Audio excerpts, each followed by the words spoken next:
I'm back. 8.3. So nationalism, we're going to talk about it some more. Nationalism,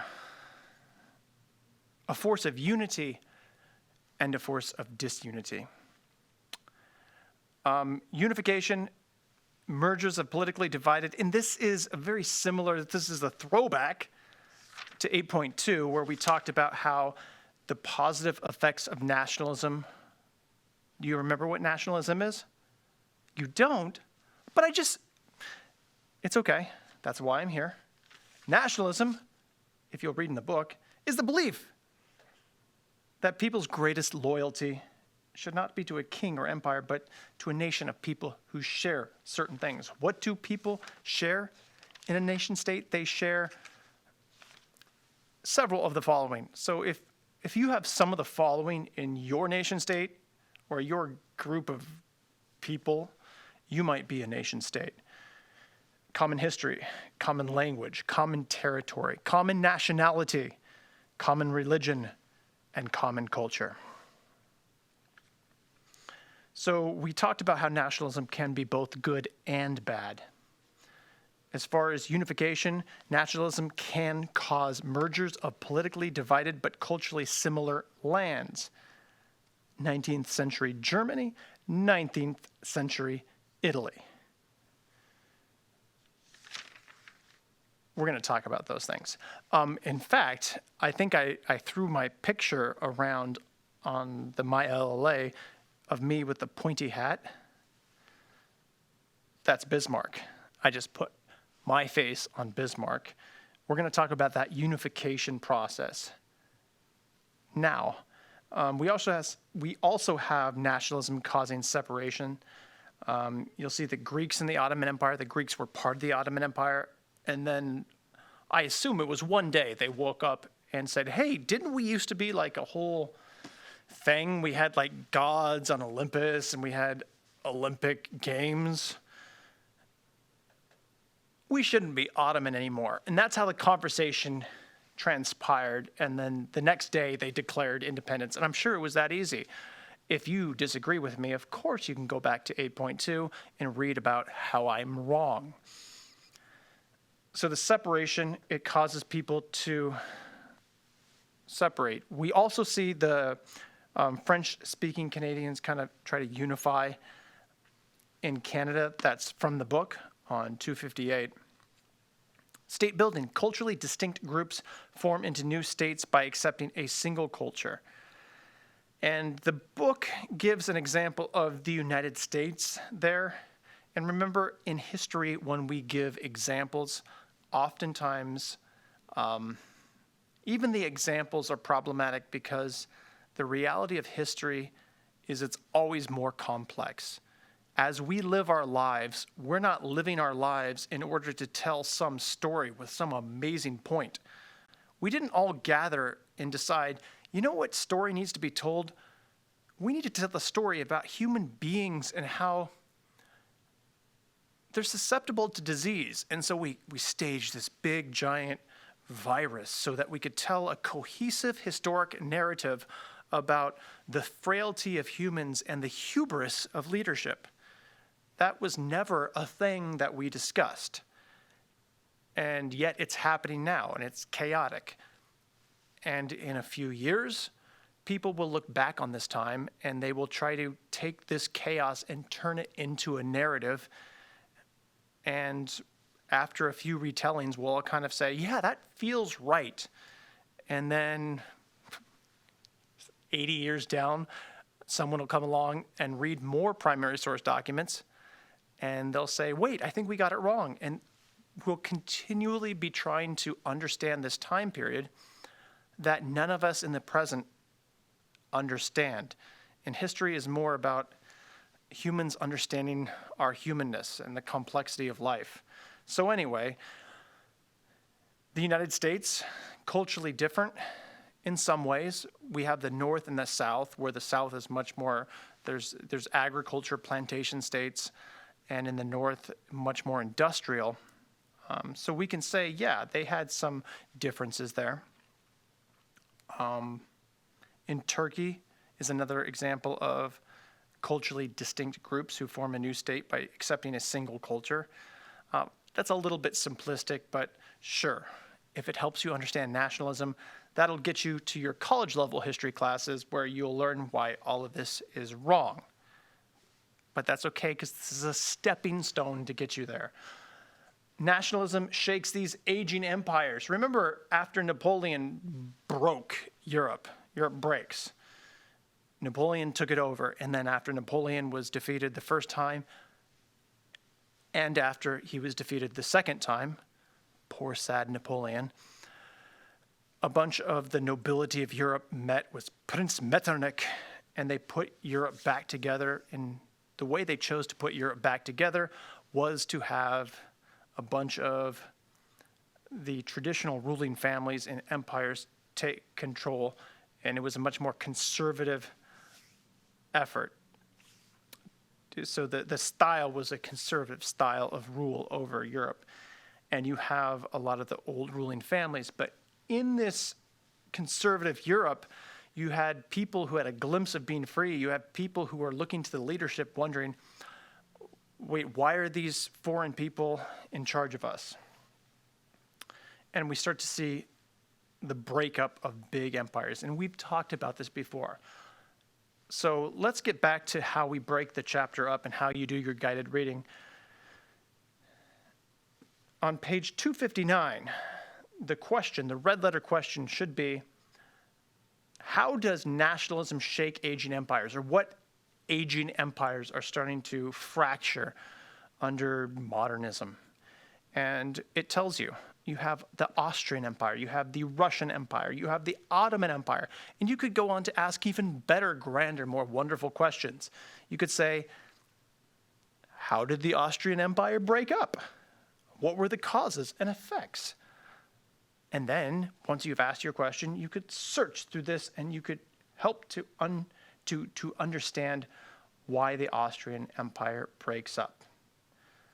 One, remember the Austrian Empire is never really that cohesive. And you have a lot of different people in it.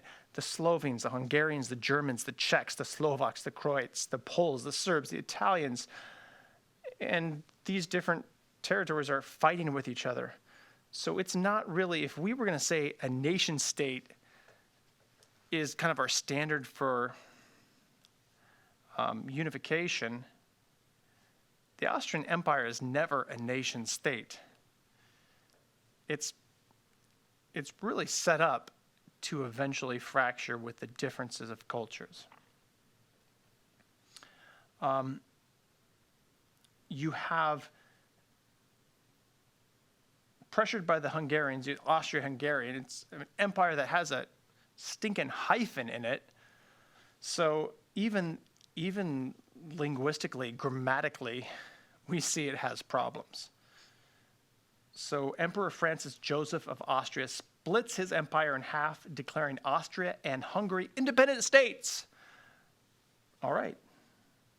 But he's ruler of both, mind you, so it's a united throne. But there's two. It's kind of like, okay, we'll break apart slowly so that everybody's happy. It's kind of like one of those compromises that leadership does to try to have their cake and eat it too. Because the goal of leadership in that capacity is to maintain the status quo. The status quo is empire. And so people, we will give you your state. Oh, no, I'll be in charge of both of them. But you shall have independent states with me in charge of both of them. Russian Empire crumbles. Do you remember what is the Russian Empire always perpetually trying to do? No, I'll wait for an answer. Very good. Yes, that's exactly right. The Russian Empire is constantly trying to expand its borders usefully and gain ground where there are trading ports. The challenge of the Russian Empire is that it is an empire. It has many, many different people. So again, look at the different people represented by the Russian Empire. 22 million Ukrainians, 8 million Poles, and smaller numbers of Lithuanians, Latvians, Estonians, Finns, Jews, Romanians, Georgians, Armenians, Turks, and others. Each group has its own culture. The ruling Romanov dynasty of Russia was determined to maintain iron control. That's one thing about monarchs is they don't give up control. They don't give up power. They perceive giving up power as their weakening, the erosion of their power, the death of their legacy. And that legacy is very important to them. None of them want to give up power. But the Russian Empire is crumbling. And in their bid to gain power over these diverse set of people, they decide Russification is the way to go. And you'll look in your book and you'll see, oh, it's a blue letter word, so it's probably important. Essentially, Russification is forcing Russian culture on all ethnic groups in the empire. This policy actually strengthens ethnic nationalism. The book says the word actually, but if you were going to imagine if somebody came along and said we all had to act like people from Colton, the people from Ukaipa would say, no, I will not act like the people from Colton. Maybe. If you're from Colton, I'm teasing. It could go the other way. It doesn't matter. The idea is if you're forced to do anything, you will resent it. And as the culturally diverse people of Russia are forced to act Russian, and I can only assume that means they all had to grow beards and make Russian nesting dolls. Or is that oversimplification? You'll have to figure that out. This creates feelings of unity as independent nation states. This is going to create some of the instability that we'll talk about later. Remember, the last few chapters I've been signaling about the idea that Russia is very unstable and we're going to see some trouble. This is part of that trouble. The nation states in Russia are causing fracturing. Then we get to the Ottoman Empire. We knew this. You knew this. The Ottoman Empire has been weakening. They lost the Greeks. But before they lost the Greeks, the Ottoman Empire represented Greeks, Slavs, Arabs, Bulgarians, Armenians. Are you sensing a pattern and a trend? The Balkans is an area with many, many, many different cultural groups, very old groups with their own history and identity. And trying to treat them all the same, like you do in an empire, has damaging effects. So the Ottoman Empire is weakening. Then we get to Italy. Italy is different because the different, you have papal states, you have kingdoms, you have different groups of people in Italy. And instead of wanting to become separate, we're going to see the opposite of that happen in two places. One is Italy and one is Germany. Let's quickly look. Who is Camillo di Cavour? Camillo di Cavour leads this unification. And try to note another thing about history is we want to note similarities and differences. So I'm going to tell the story of Italy's unification, because remember, Italy doesn't exist until this chapter. As soon as we're done with this section, we can talk about Italy as though it exists. That'll be exciting. So we have a king, Victor Emmanuel II, king of Sardinia. Look it up on the map. You'll notice it has one of those defensive advantages. It is an island. So we have this strong territory that has been able to hold on to capital. And Victor Emmanuel II names Count Camillo di Cavour as prime minister. So we have a king choosing somebody with leadership skills and charisma. Cavour uses skillful diplomacy and well-chosen alliances to gain control of northern Italy for Sardinia. Cavour realizes that the greatest roadblock to annexing northern Italy is not the different cultural groups of Italy. In fact, the Italian cultural groups were similar enough that was not the challenge. The challenge was over the past few years, Austria had annexed parts of people who would identify more with the Italian cultural history. But this is the perfect time to be taking over parts of Italy because the Austrian Empire, remember, is declining. So as the Austrian Empire weakens, the getting's good, and so Cavour starts to engage in war with the Austrians. Now, France is very eager to help because they have this little kerfuffle with Austria. So the combined French and Sardinian army win 2 quick victories.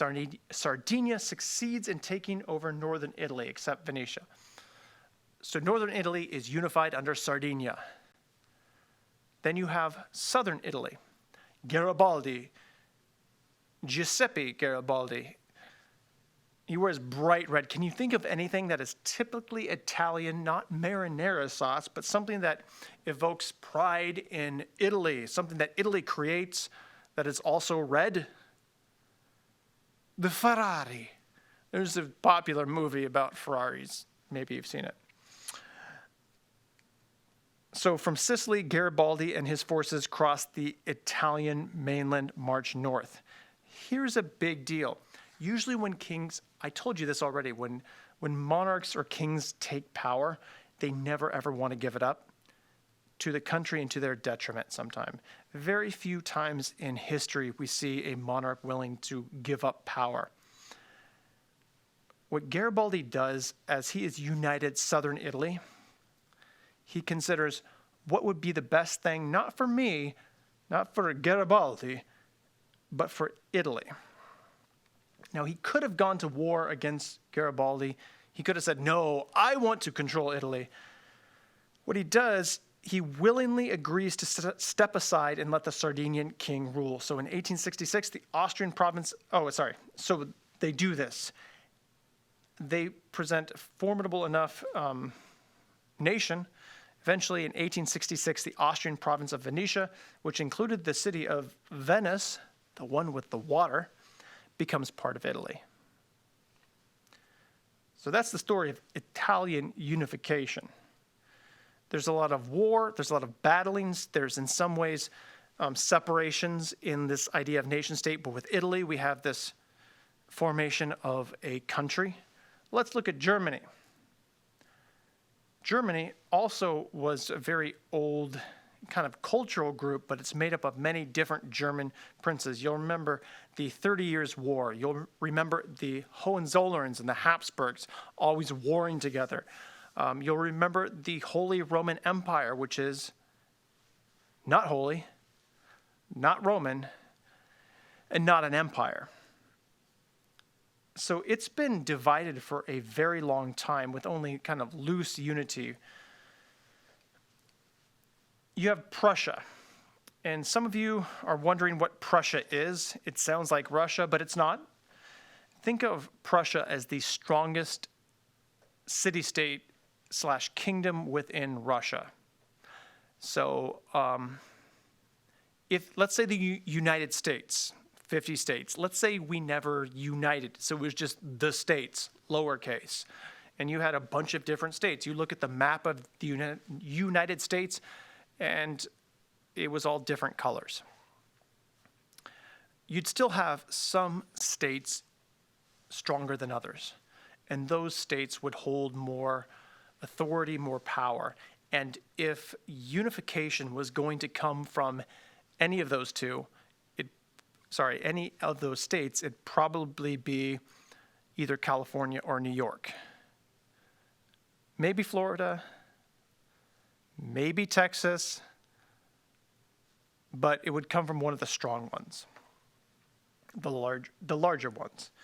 Prussia is the largest kingdom it's not a German empire, but of the people who have this German heritage. And Wilhelm I, who succeeds Frederick Wilhelm to the throne, the liberal parliament refuse him money, and you have this liberalism throughout Europe, and there's always tension between liberalism and this conservative. It's just a human vying for power, and with the conservative side, what we tend to see is the old guard and the old money and the old power. There is unity in this desire not to lose their power. So often there's a very visceral reaction to the liberalism. Liberalism seeks to change power structures. The conservative power structures throughout history, and I'm not talking about today, although there are parallels, the conservative power structure tends to represent old power, old money, and they don't want to give it up because what's rule number one? You can shout it again. Protect what you have. So Wilhelm is not getting much protection. Losing power to the parliament. The nationalism actually, I'll just read this section here. Prussia enjoys several advantages that will help it forge a strong German state. First of all, unlike the Austria-Hungarian Empire, Prussia had a mainly German population. So the people in Prussia are going to see things similar. The unification will be easier for that reason. As a result, nationalism unifies Prussia in ways that it broke apart other territories. Prussia's army is by far the most powerful in Central Europe. In 1848, Berlin rioters forced a constitutional convention to write up a liberal constitution. Wait, I just got done talking about all this conservatism. We're saying that Prussia is this liberal cornucopia? Bismarck is going to take control. So Wilhelm I succeeds Frederick Wilhelm to the throne. The liberal parliament refuses him money. Parliament don't like give money. They want to have the power. They don't like to give away power and money because they represent different things. It's complicated, but often themselves or the people. Wilhelm sees Parliament's refusal as a major challenge. A leader, if you're going to have statues made of you, you have to have power. If other people have the power, what's the point? Where's your identity? So Wilhelm sees Parliament's refusal as a major challenge to his authority. He was supported in his view by the Junkers, strongly conservative members of Prussia's. You'll never guess which group of people in Prussia belong to the Junkers, who are very supportive of the old guard, the conservative, unless you, of course, guessed the wealthy landowning class. People with money and power, what's rule number one? Don't want to lose it. So Wilhelm chooses a conservative Junker named Otto von Bismarck. Bismarck comes up with this policy known as Realpolitik. It's a blue word, so know it. The politics of reality. And with the king, so again, let's compare this to Italy. You have the monarch who is not taking control himself, chooses someone who's charismatic and can uses charisma and influence for a conservative unification. Bismarck then, with the consent of the monarch, takes a lot of power. He would rule without the consent of Parliament and without a legal budget. Now, it's in direct violation of the Constitution, but what's the Constitution against a powerful leader? In his first speech as prime minister, he defiantly told members of the Prussian parliament, "It is not, but..." This is exactly how he talked. I'm doing an excellent Bismarck impression. "It is not by means of speeches and majority..." I said German. "It is not by means of speeches and majority resolutions that the great issues of the day will be decided." Closer.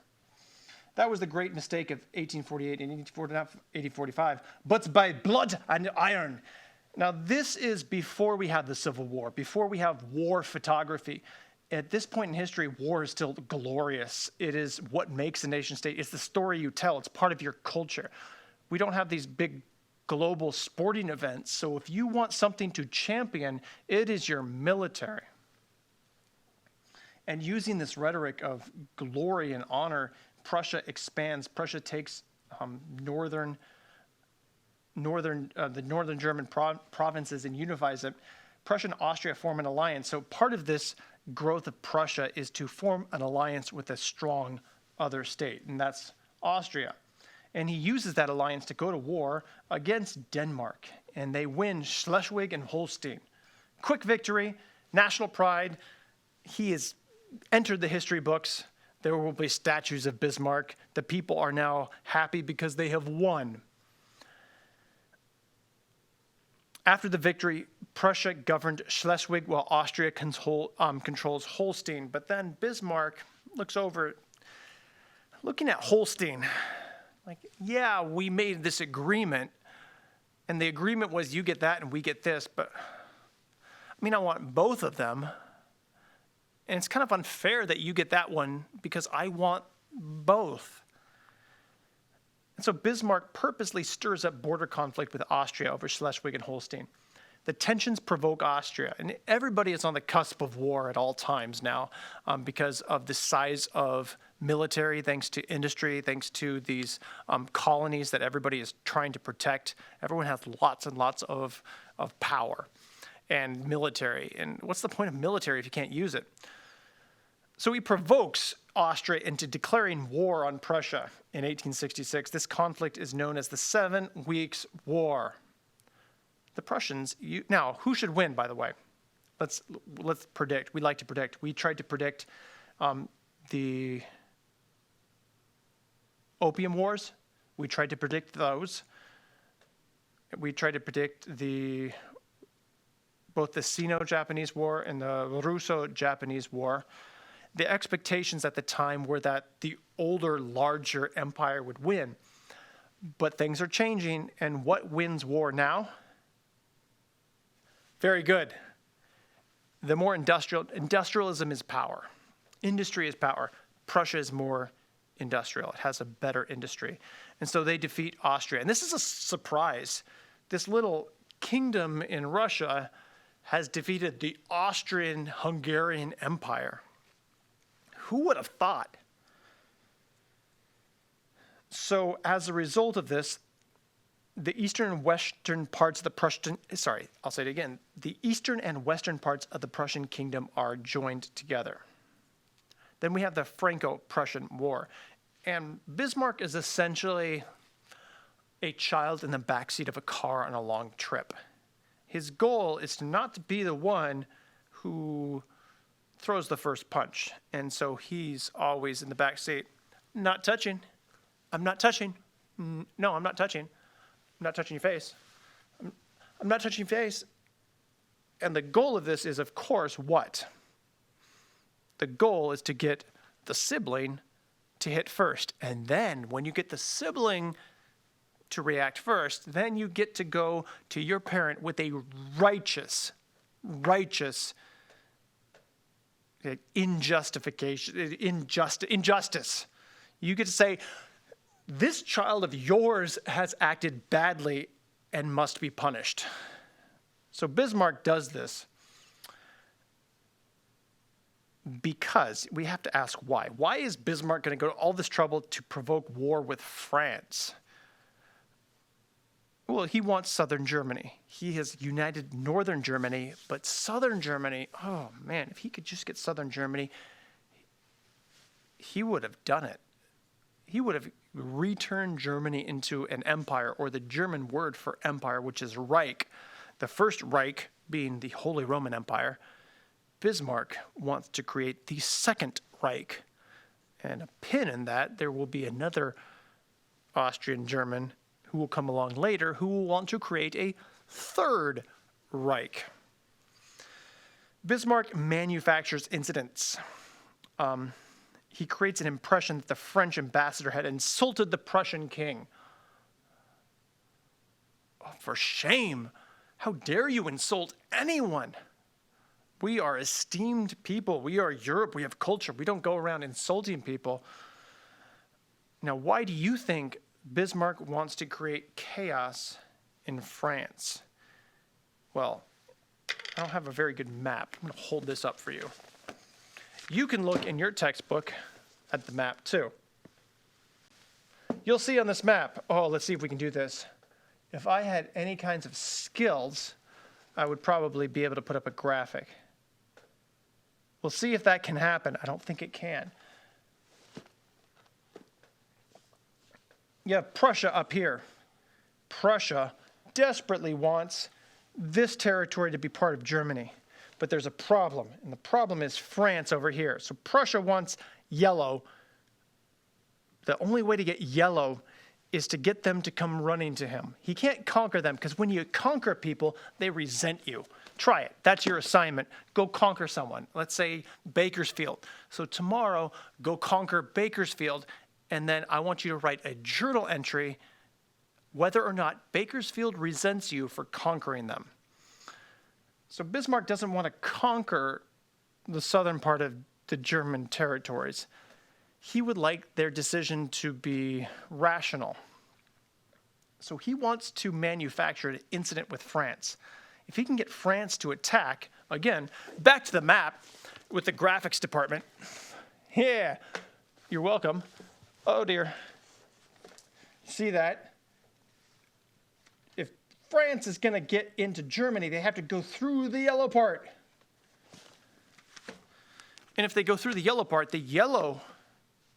is going to want protection from who's the strongest people around? Bismarck. And it works. After manufacturing incidents, such as creating the impression that the French ambassador had insulted the Prussian king, not touching, the French attack, because everybody attacks. It's for glory. The French declare war on Prussia. And think about that. What kind of insult? If we went to war over petty insults spread on Twitter, our country would not be very stable. So the Prussian army immediately pours into northern France, and they do that by going through the yellow part of southern Germany. Among 83,000 French prisoners are taken. Napoleon III is taken prisoner. Parisians withstood a German siege until hunger forced them to surrender. So Bismarck wins. The Franco-Prussian War is the final stage in German unification, and the nationalistic fever seizes the people of southern Germany. They're like, yeah, it's not Bismarck defeated France. When you take a win, you want to be part of that win. We defeated France. And by doing this, southern Germany becomes a much bigger we. The we includes northern Germany, and we have German unification. So Kaiser Wilhelm I of Prussia is crowned King, not Kaiser yet. King Wilhelm I of Prussia is crowned Kaiser, or Emperor. The Germans call this the Second Reich. Stay tuned for the Third Reich. And this shift in power, the Congress of Vienna, remember, after Napoleon had established the five great powers in Europe, Britain, France, Austria, Prussia, and Russia. But by 1871, Britain and Germany were clearly the most powerful militarily, economically. Austria and Russia lagged far behind. We are starting to see a power shift. When power shifts, things tend to become, there's more tension when power shifts. You'll never guess what that shifting power, the kind of tension that it's going to create, unless you guessed World War I. So that's the end of this mini section. Yeah. If you watch this before you take the test, that's probably a good idea. You could watch it tomorrow before you take the test. I'm sure you'll do well. I'm going to go make the test now, and then you'll take it. And then it will be spring break, and you can go conquer Bakersfield. I'm just kidding. Don't. Whatever your friends tell you, try to conquer Bakersfield. Have a wonderful rest of your day. Take care.